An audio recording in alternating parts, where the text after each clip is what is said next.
Gimana sih cara basmi mental block dengan tuntas sampai ke akar-akarnya? Apa kita mesti booking sesi hipnoterapi atau energi healing ya ke coach atau healer atau terapis tertentu yang tarif sejamnya bisa 1 hingga 3 juta rupiah baru bisa beres? Di video ini saya akan berikan bukan 1, bukan 2 atau 3 tapi 4 teknik cara menghilangkan mental block yang semuanya self-administered alias bisa teman-teman lakukan sendiri di rumah tanpa bantuan profesional ataupun orang lain. Dan semua teknik ini bukan hoax atau hasil boleh copas dari artikel di internet, tapi udah saya terapin sendiri dan sudah saya buktikan sendiri kalau mereka berempat ini memberikan hasil terbaik di antara lebih dari 10 teknik yang sudah saya pelajari dari berbagai guru coaching, membership, LOA berbayar di dalam dan terutama luar negeri selama lebih dari 10 tahun terakhir. Kembali bersama saya Ray Abraham untuk Money Mindset Tips and Hacks. Buat teman-teman yang udah aware ada beberapa atau banyak mental block yang menghambat sukses dan goal teman-teman, pastinya udah gregetan banget dan nggak pengen berlama-lama nih di intro. So kita langsung mulai aja dengan cara terbaik keempat untuk menghancurkan mental block, yaitu Socratic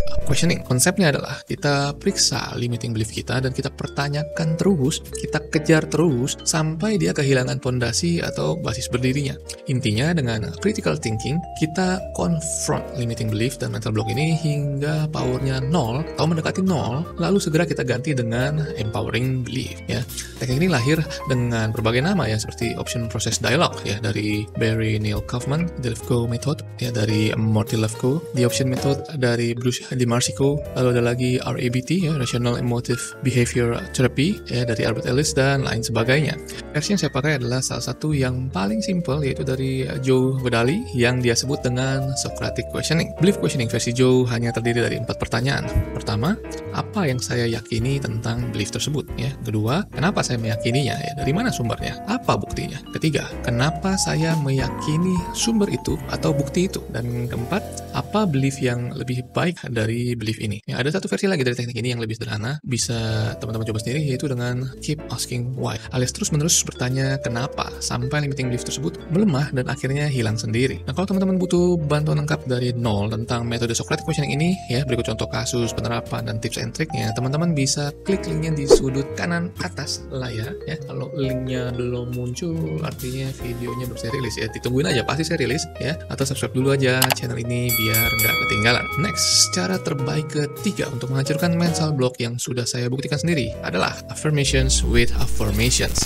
Konsep dasarnya sederhana, yaitu kita bukanlah pikiran kita. Yang artinya karena kita bukanlah pikiran kita, maka kita juga bukanlah emosi kita, dan kita juga bukanlah sensasi di tubuh kita. Terus kalau kita bukan semua itu, siapakah kita ya, atau apakah kita? Singkatnya sih, kita adalah pengamat ya, atau witness. Dalam berbagai tradisi spiritual ini dibahas dengan sangat dalam dan mendetail ya, tapi di sini kita cukup tahu aja kalau kita tuh berdiri di semesta ini hanya sebagai pengamat, witness ya, observer ya. Sampai sini jelas ya. Nah, kalau kita adalah pengamat dan kita bukanlah pikiran kita, maka asiknya itu berarti kita bebas menentukan pikiran-pikiran apa yang ingin kita pikirkan atau miliki ya. Pikiran-pikiran apa yang lebih baik atau lebih menyenangkan atau lebih memudahkan kalau kita integrasikan ke dalam otak kita ya, ke dalam diri kita atau ke dalam hidup kita ya. Kemudian teknisnya bagaimana? Buat saya pribadi syaratnya ada 6 untuk sebuah afirmasi yang baik, yaitu pertama, dia harus berada di timeline kini, yaitu present tense. Kemudian kedua, dia harus bernilai positif ya, dalam arti jangan ada kata tidak, bukan, tanpa, atau jangan ya. Kemudian ketiga, dia harus singkat. Semakin singkat semakin bagus. Kenapa? Karena kita berurusan dengan child's brain dari inner child kita ya. The shorter the better. Keempat, dia harus personal. Ya, afirmasi adalah tentang kita dan diri kita pribadi, bukan tentang orang lain. Jadi lupakan afirmasi tentang jodoh, pemikat, atrak lawan jenis dan sebagainya. Terutama kalau itu dari sudut pandang orang di luar kita ya. Kalau dia ngajarin beda ya terserah. Tapi suatu hari saya akan bahas di channel ini sampai clear kenapa afirmasi harus personal ya. Kelima, clarity. Artinya dia harus benar-benar clear ya, tanpa ada ambigu atau multitafsir. Contoh, saya berpenghasilan 100 juta. Afirmasinya begitu ya. Oke, tapi kalau dalam dolar Zimbabwe emangnya mau? Ya, kemudian 100 jutanya itu per apa? Apakah untuk seumur hidup? Atau per dekade? Atau per tahun? Per bulan? Atau gimana? Ya, sekali lagi harus benar-benar clear ya teman-teman. Dan terakhir, syarat ke-6 adalah di-charge dengan emosi positif ya. Itu untuk afirmasi. Gimana dengan affirmations tadi? Apa itu affirmations atau afirmasi ya? Apa cuma I-nya diganti O aja? Iya, teknik affirmations ditemukan oleh salah satu penulis favorit saya, Noah St. John ya. Premisnya begini, kalau setiap kali kita menggunakan afirmasi, otak langsung berontak dengan menetralkan atau bahkan menegasikan apa yang kita ucapkan. Lantas gimana dia bisa masuk ke otak dan benar-benar menjadi sebuah programming ya dengan repetisi yang cukup? Jawabannya adalah afirmasi. Afirmasi mengubah afirmasi standar menjadi bentuk pertanyaan untuk membypass critical thinking kita yang auto main serang aja kalau ada program yang nggak cocok atau nggak sesuai dengan program lama. Contoh, kalau afirmasi yang biasa kita bilang adalah saya berpenghasilan 100 juta rupiah per bulan, maka dengan afirmasi statementnya kita ubah menjadi mengapa saya berpenghasilan 100 juta rupiah per bulan gitu ya. Nah, kalau teman-teman pengen teknik affirmations with affirmations ini dikupas tuntas ya, berikut contoh kasus penerapan dan tips dan triksnya, teman-teman bisa klik linknya di sudut kanan atas layar yang kalau sekarang belum ada, teman-teman boleh tunggu aja, masih in progress. Di subscribe dulu aja channel ini biar nggak ketinggalan. Selanjutnya, cara terbaik kedua untuk menghancurkan mental block dengan tercepat, termudah, dan termurah adalah dengan EFT, TFT, tapping ya. EFT sendiri singkatan dari Emotional Freedom Techniques ya, temuan dari Gary Craig, murid dari Roger Callahan ya, si pencipta TFT. Saya nggak bahas sejarahnya di sini. Ya, teman-teman cukup tahu aja konsepnya bahwa meridian tapping ini berasal dari teknik akupuntur untuk merilis blockage yang ada dalam jalur chi atau jalur meridian kita ya. Walaupun prakteknya ya agak bizarre ya, agak aneh, dan kalau orang awam yang pertama kali lihat pasti bakal komen, oh, apaan nih kok kayak gini amat ya. Tapi EFT sendiri sudah cukup lama dan cukup luas penerimaannya di seluruh dunia ya, banyak digunakan di rumah sakit untuk membantu menyelesaikan atau meringankan problem fisiologis maupun psikologis ya. Website National Library of Medicine milik pemerintah US pun punya artikel khusus membahas soal EFT ini dengan kesimpulan yang positif. Nah, untuk memprogram ulang belief system dengan EFT, tahapannya adalah pertama adalah kita fokus dulu mental block apa yang ingin kita targetkan ya, karena untuk menyelesaikan satu mental block kita butuh satu sesi EFT dengan durasi sekitar 5-20 menit ya, tergantung tingkat kesulitannya.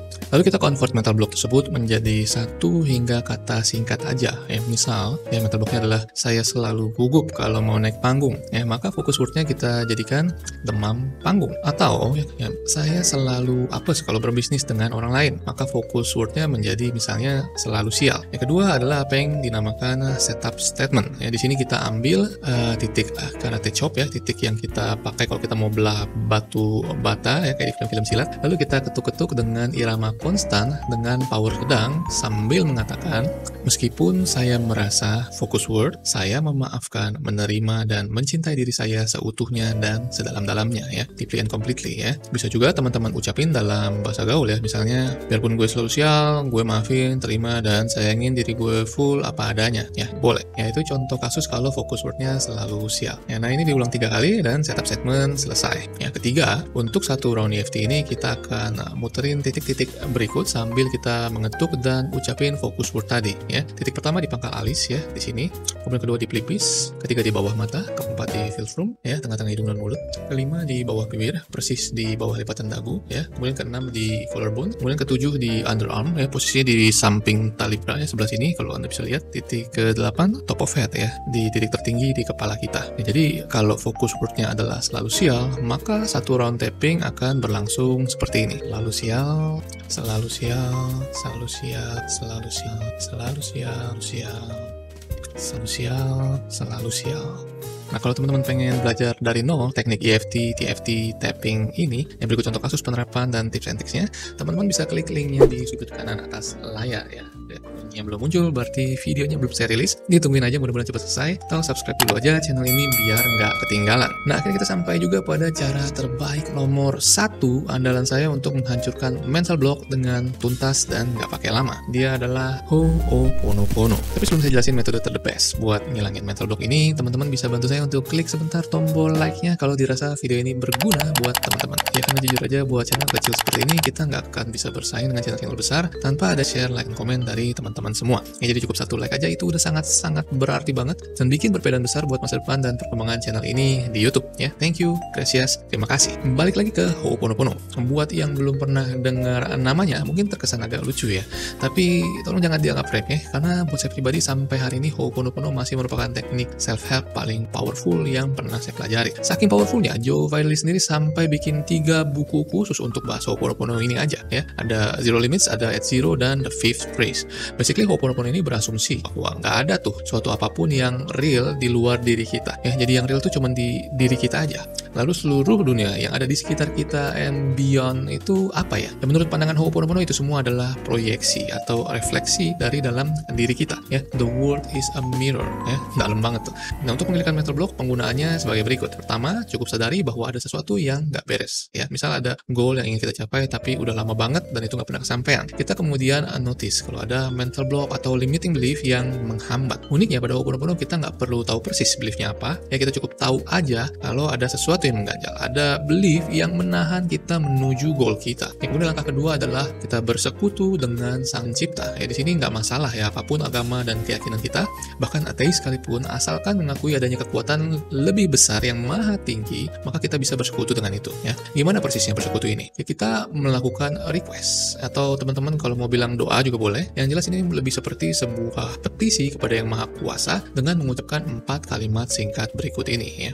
I'm sorry, please forgive me, thank you, I love you ya. Teman-teman boleh ucapkan dalam bahasa apapun terserah ya, mau dicampur-campur juga terserah. Yang penting teman-teman sendiri paham ya dan memang diniatkan ketika ya. Misalnya, sorry, maafin gue, makasih, I love you ya, itu boleh. Ya semuanya itu sah-sah aja, tetap works dan nggak ada bedanya. Terus berapa kali atau berapa lama kita harus lakukan ini? Ya jawaban simpelnya seumur hidup sih. Ya Ho'oponopono ini lebih seperti sebuah gaya hidup daripada sekedar sebuah teknik LOE ya. Perlu satu video sendiri untuk kita bahas lengkap semua aspek dari Ho'oponopono ini ya. Berikut contoh kasus, penerapan, dan tips and tricks ya. Untuk itu teman-teman bisa klik tombol di pojok kanan atas layar untuk belajar lebih lanjut soal Ho'oponopono ini ya. Kalau linknya belum muncul, mohon maaf berarti masih works in progress. Silahkan teman-teman subscribe dulu aja channel ini biar nggak ketinggalan. Ya dari 4 teknik ini diharapkan teman-teman bisa pilih 2 atau 3 teknik favorit supaya bisa gonta-ganti kalau ada mental block yang membandel atau susah dibasmi cuma pakai satu teknik tertentu aja ya. Berikut adalah overview peta kekuatannya untuk keempat teknik ini, subjektif dari saya pribadi buat referensi teman-teman. Oh ya, sebelum teman-teman gunakan tekniknya untuk limiting belief yang teman-teman punya, ada baiknya teman-teman lanjut ke video di samping saya ini. Di situ saya akan bahas ada 5 belief pendahuluan yang saya sebut dengan mental blocks zero yang harus teman-teman basmi di awal banget sebelum teman-teman praktekin teknik ini ke belief apapun yang teman-teman punya ya. Ya, saya Ray Abraham, thanks for watching. Kita ketemu di video selanjutnya.